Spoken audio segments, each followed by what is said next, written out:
Evo, stigli smo u grad za manje od 3 sata Flixbusom. Ostavili smo kofere na željezničkoj stanici, pošto nam je check-in tek popodne. I prva stanica, postaja je Franković, navodno poznato mjesto za doručak. Tako da idemo prvo nešto pojesti i onda u razgled grada. Graz je drugi po veličini austrijski grad i često ga nazivaju malom sestrom Beča. Stari grad, odnosno Altstadt, je pod zaštitom UNESCO-a i jedna je od najbolje očuvanih povijesnih jezgri u Europi. Ovdje ćete imati priliku vidjeti predivne barokne, renesansne i gotičke građevine i prošetati kamenim ulicama koje skrivaju šarmantne prolaze i dvorišta. Sjajan početak obilaska starog dijela Graza je glavni trg Hauptplatz, kojeg krasi impresivna gradska vijećnica Rathaus te elegantna povijesna građevina Lueghaus. U blizini se nalaze i druge značajne znamenitosti, poput Franjevačke crkve, Franciskanerkirche, Gradskog muzeja Stadtmuseum Graz, te veličanstvene katedrale Grazer Dom i obližnjeg mauzoleja.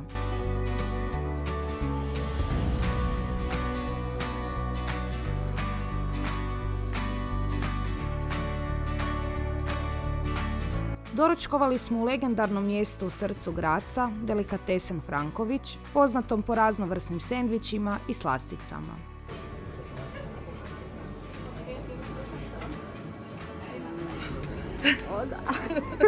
Ako posjećujete Graz, dvije lokacije koje nikako ne smijete propustiti su Grazer Burg sa svojim dvostrukim spiralnim stubištem i veličanstveni Schlossberg, brdo visoko 473 metra koje se uzdiže iznad starog grada i pruža spektakularan panoramski pogled na grad. Na vrh možete doći žičarom, liftom ili pješke.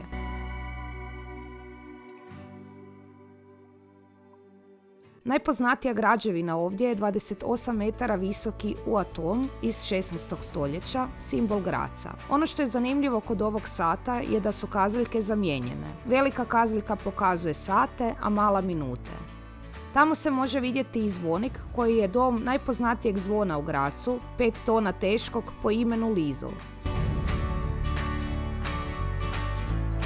Nekada je Schlossberg bio vojna utvrda, ali su ga Napoleonove trupe srušile. Toranj sa satom i zvonik su danas manje više jedino što je preostalo od nekadašnje masovne utvrde.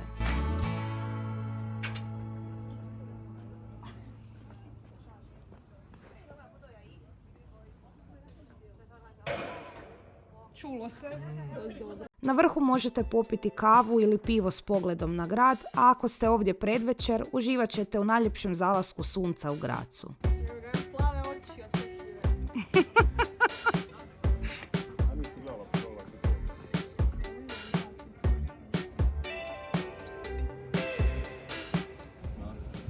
Čekaj, šta radim?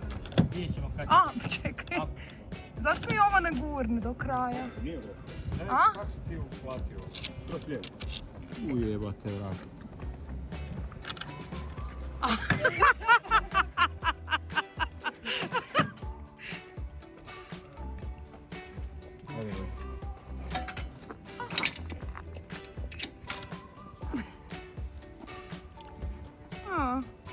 Sviđa mi se, dobro. Oni željni adrenalina mogu se spustiti i niz Slide Graz, najviši podzemni tobogan na svijetu. Dugačak je 175 metara, a na njemu se može postići brzina od 25 km na sat. Popili smo pivu za hrabrost, Robi i ja. Kupili smo kartu za slide, tobogan, da se spustimo sa brijega. Pa evo, držite fige. Nisam ništa hrabrija od pive, ali vidjet ćemo kako će biti. Znači moramo uzeti ove podloge. Aj mi strah me.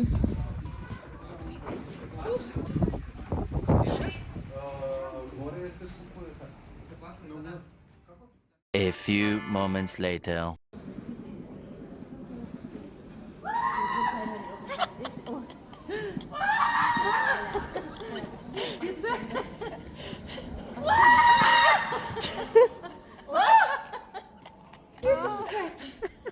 Isuse Bože, Šta je ovo bilo?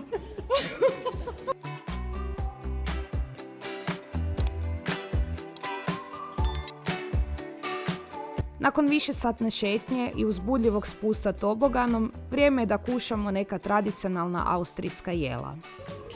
Znači ja imam prsko pečenu svinjetinu sa... Ovo je neka knedla, od čega je knedla, nema pojma. Od kruha, da. Kiselo zelje. Robi uzeo kobasice. Ti imaš, šta je to, nekakva pečena svinjetina isto, ljeveno. To ti ono ko lebrke. To je mesni sir.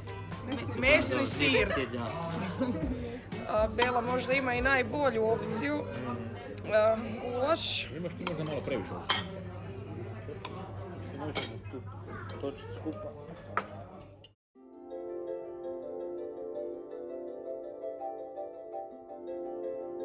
Glavno područje za zabavu je takozvani Bermudski trokut, omeđen 3 trgovima u blizini Hauptplatza, načrčkan brojnim barovima i kafićima. Da, kad maznemo mi jedan veliki kebab, znaš kako će biti mirno ispod. Da. Žedan ono cijelo noć. Kad će jedan kebab raditi.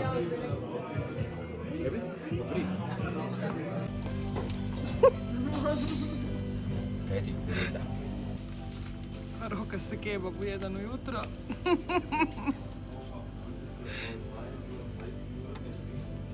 Pa dobro. Iduće jutro smo doručkovali u kafe Vajca i mislim da mi je to postalo omiljeno mjesto za doručak u Grazu.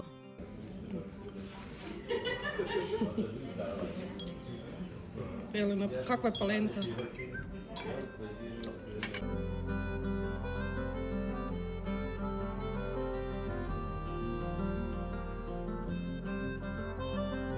Graz ima odličan javni prijevoz. Tramvaji i autobusi su točni i dobro povezani. Karta za 24 sata iznosi 6,80 €. Mi smo se tramvajem broj 1 uputili na 20-minutnu vožnju do dvorca Egenberg, najveličanstvenijeg baroknog kompleksa u Štajerskoj. Aussetzer aus. Umsteigegeschwindigkeit, Linie 1. Egenberg je sagrađen u 17. stoljeću i simbolizira savršenu harmoniju svemira. Ima kvadratičan tlocrt sa središtem u obliku gotičkog tornja, s tornjevima na sva 4 kuta koji predstavljaju 4 godišnja doba usmjerena prema 4 strane svijeta. Dvorac ima 365 vanjskih prozora prema broju dana u godini, 24 prostorije za sate u danu, a svaki kat ima po 31 sobu, broj dana u mjesecu. Ova simbolika ga čini jednim od najposebnijih dvoraca koje sam posjetila.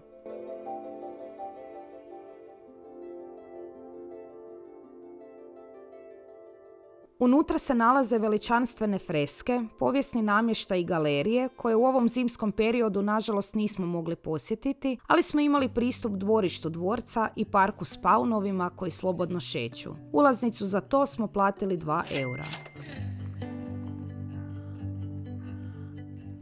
Nakon povratka u centar, prošetali smo uz rijeku Muru i divili se modernoj arhitekturi. Kunsthaus je futuristički građen muzej suvremene umjetnosti koji izgleda kao golemi plavi balon. Poznat je po nazivu Friendly Alien, odnosno prijateljski izvanzemaljac, zbog oštrog kontrasta s povijesnim građevinama. Svakako predlažem da posjetite Murinsel, plutajuću platformu na rijeci dugačku 50 i široku 20 metara u obliku školjke, a s obje obale rijeke povezana je pješačkim mostovima. U sebi sadrži amfiteatar i kafić. Ti su nam momci. Idemo popiti kavicu. Noć je predivno osvjetljena i općenito je savršeno mjesto za kratku pauzu tijekom istraživanja grada.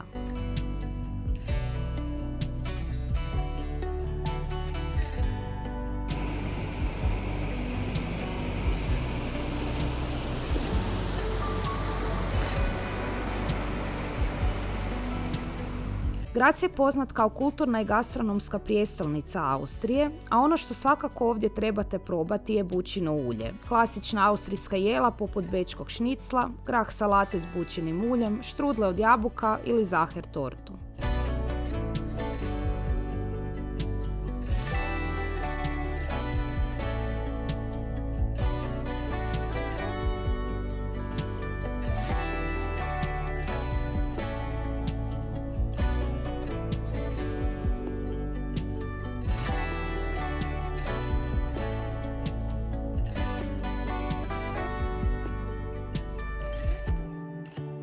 Neizostavan je i trg Glockenspielplatz, poznat po svom šarmantnom zvučnom satu koji svakog dana svira u 11, 15 i 18 sati uz simpatičan prikaz figurica u pokretu.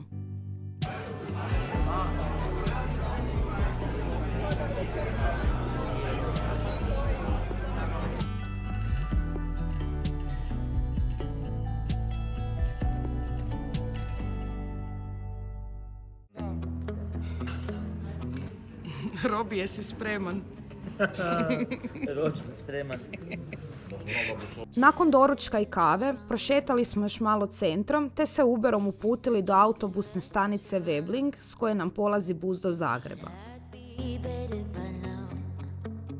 Pišite mi u komentarima jeste li već posjetili Graz ili je ovo grad koji biste voljeli dodati na svoju listu posjećenih mjesta. Ako vam se svidio vlog, lajkajte, komentirajte i pretplatite se na kanal, a mi se vidimo u sljedećem videu. Pusa bok!